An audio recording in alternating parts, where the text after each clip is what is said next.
Готовила чиабатту по разным рецептам. С маслом, с сахаром, с паром и без всего этого. В процессе расскажу, чем отличаются и какой самый лучший.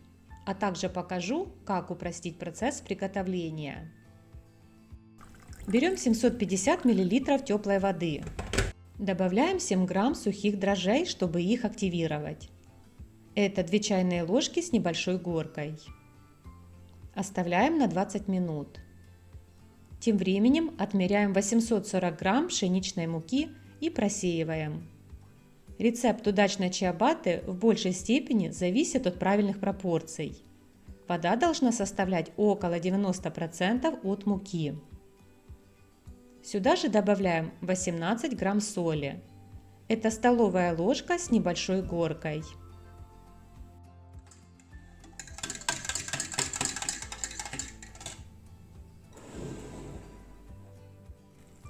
Вливаем жидкость.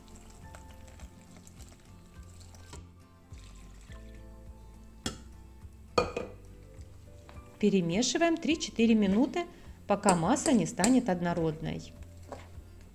Вот какая консистенция теста должна быть. Оно немного держит форму, и вот так должно складываться. Это значит, тесто хорошо вымешано и муки достаточно. На этом этапе добавляем растительное масло 7 столовых ложек. Если добавлять его в начале вместе с водой, то мука хуже вмешивается и берется комочками.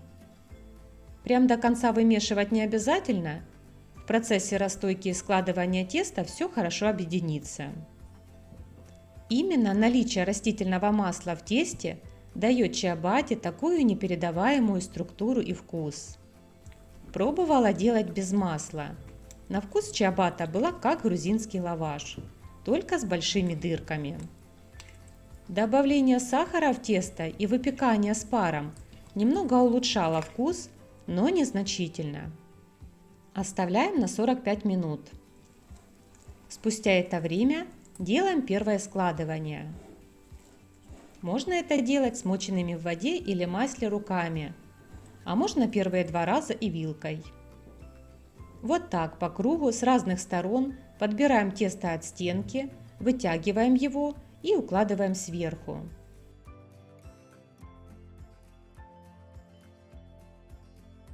Накрываем полотенцем и снова оставляем на 45 минут.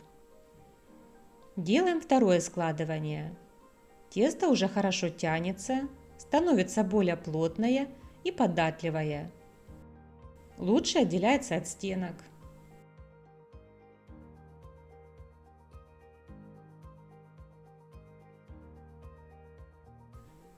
Накрываем полотенцем. Спустя 45 минут делаем последнее, основное, третье складывание. Смоченным в воде или масле руками стараемся вытянуть тесто максимально высоко с 4 сторон.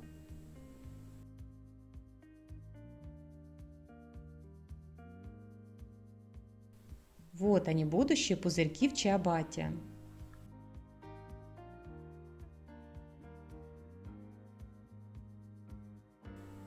Тесто оставляем подходить, а пока подготовим пергаментную бумагу. Отрезаем кусок больше противня и делаем бортики для чиабатты. Примерно отмеряем так, чтобы поместилось 3 штуки.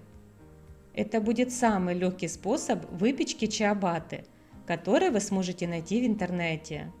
Всю порцию будем выпекать на одном противне.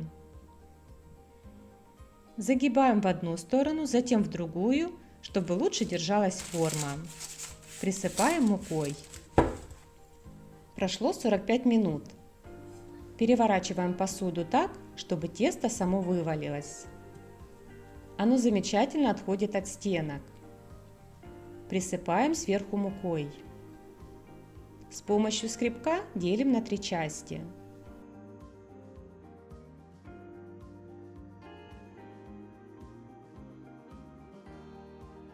Верх и бока обильно присыпаем мукой, чтобы чиабатта меньше прилипала к пергаменту, а также к полотенцу при расстойке.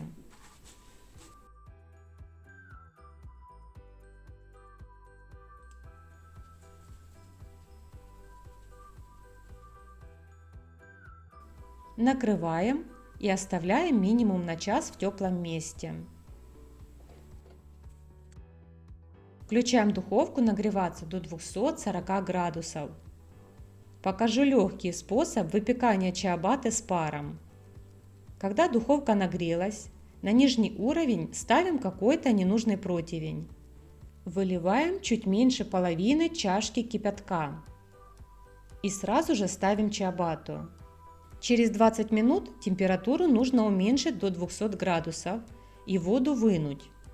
Но благодаря тому, что мы налили немного воды, она успеет испариться и доставать ничего не придется, так как открывать духовой шкаф, когда там высокая температура и полно пара, занятие еще то.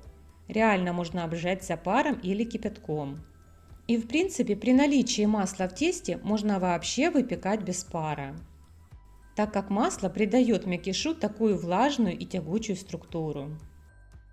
При 200 градусах выпекаем около 10 минут. Затем выключаем и оставляем в духовке еще минут на 10. Время примерное, ориентируйтесь по своей духовке. Оставляем остывать. Чтобы корочка была хрустящая, ничем не накрываем. Традиционно чиабатту после расстойки нужно перекладывать на раскаленный противень. Тогда низ ее будет такой же твердый и хрустящий, как и верх. Но тогда эту порцию придется выпекать в 2, а то и в 3 захода, что значительно удлиняет процесс. Лично мы очень любим именно такой, незажаренный низ. Вот он, влажный, тягучий мякиш с большими дырами. И вы знаете, есть много еще разных заморочек. Можно оставлять тесто на ночь в прохладном месте, ставить подходить во влажной духовке с кипятком. Или же добавить больше дрожжей, и все ради больших дырок. Пробовала все эти способы, и по правде скажу, чиабатту со слишком большими дырками разве что с чаем пить, тоже очень вкусная. Но что-либо намазать на нее очень сложно. Все проваливается. А чиабатта безумно вкусная с любыми намазками и просто со сливочным маслом. И, кстати, лучше печь сразу много, так как она быстро съедается, а также отлично поддается заморозке. Это проверено. Надеюсь, видео было полезным.